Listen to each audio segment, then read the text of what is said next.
100%, or is he just back in practice right now? Could he play in a game if you wanted? He would be available, yeah, for sure. You want to fill in tomorrow? So we've just gone over the potential roster. That's why I apologize for the delay, but it's we'll give it to you in a couple hours. We're still looking at a couple of situations health-wise, but he's available and he's a candidate. Lazar said he really wants to make this team. He feels like he's showing you guys by the way he's playing. What are your thoughts? Have you sort of noticed that with just the energy that he can bring up? Yeah.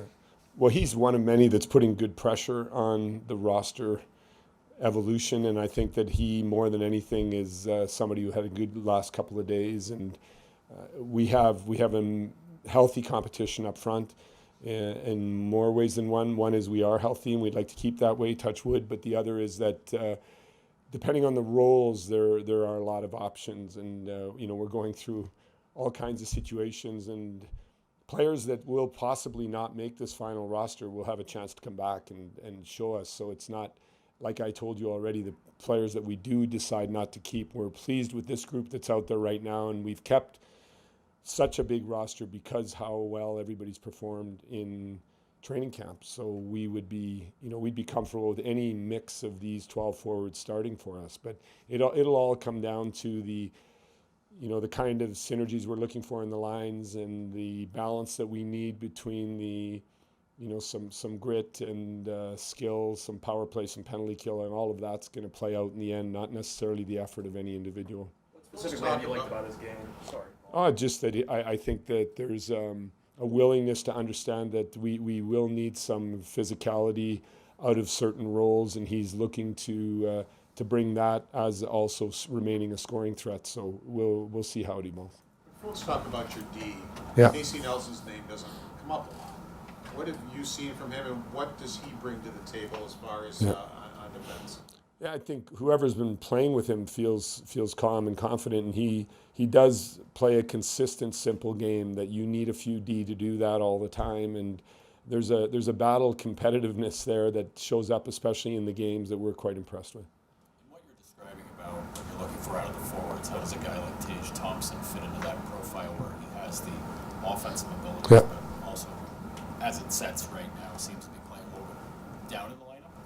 Yeah, I mean it's a tough lineup to crack. We are, as you well know, looking for some balance in the lineup that we can defend as well as we can attack. And younger players like Tage and Casey are learning here every day, and they still have a lot to learn on the game without the puck, as do other individuals where the willingness is there, which is the key. They're really hungry to learn. They're hungry for information, and the offensive ability that Tage will bring when he's a complete player is exciting, but it's the complete game that we just need to continue to grind on with especially our youngest players. Is that something that's better learned here or elsewhere?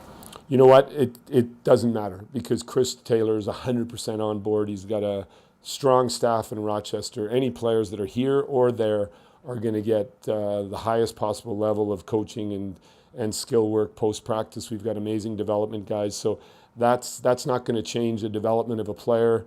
I mentioned it to you already yesterday. It's been fantastic to have that crew here, and now they're off on their own training camp, continuing to go down the same path. We're building Sabres hockey here, and wherever players are, we're all going to work together to make them better. Colin Miller had a very unique experience in Vegas. What has he brought over with him, not just on the ice, but off the ice? Just confidence. He's very confident about how he needs to and wants to play, the way he has picked up and embraces what we're doing here.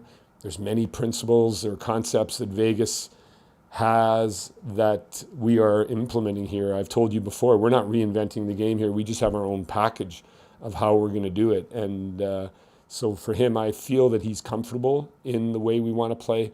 His willingness to put aggressive pressure on the puck all over the ice, and his ability to read that is very high. And we saw the weapon that he is offensively the other night. Those are 4 or 5 of the better shots I've seen in a long time.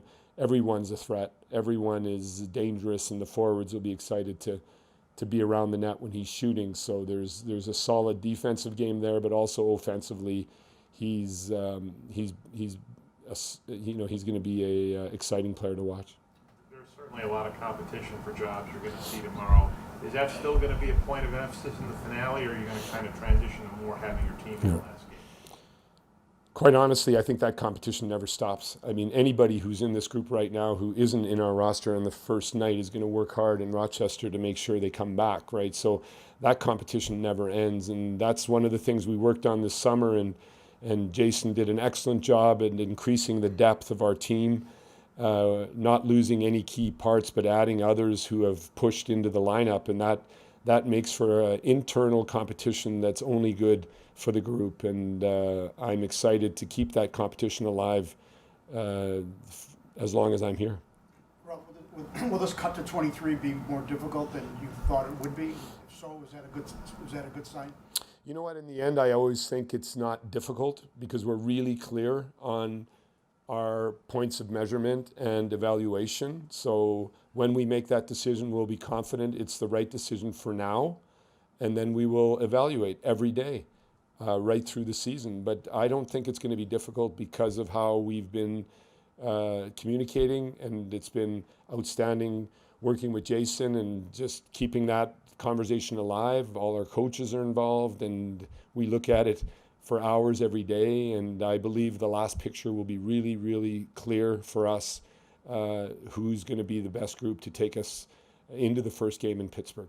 How much is at stake for Tage and Casey in these last two preseason games? It's definitely a big story that we're speaking about here. There's not that kind of pressure on anybody. It's quite clear for us that every player here has the opportunity to continue to leave his mark, and however the decisions will fall, they won't be based only strictly on these two games. We have a bank of history here, whether it's last season, observing what went on there through the summer and training camp, and it's not going to be one moment now that will push a player one way or the other. In the end, it's important that we get the mix right, and that everybody continues to take on the challenge no matter how that decision falls. I've seen Jimmy BC races change scenery the first couple of weeks here. Jimmy's been outstanding in his acceptance and hunger to find his way in the team, and he's a good teammate. You know, whether he was playing with Jack or whether he's playing with Evan or whether he's playing anywhere on the left side or right side, whether he's on the power play or off, he brings a good spirit to the room. He brings a hunger to the room to try to help the team. We like his he's very teachable and coachable, and so far, just like all the new guys, he's really come in here and feels like he's at home.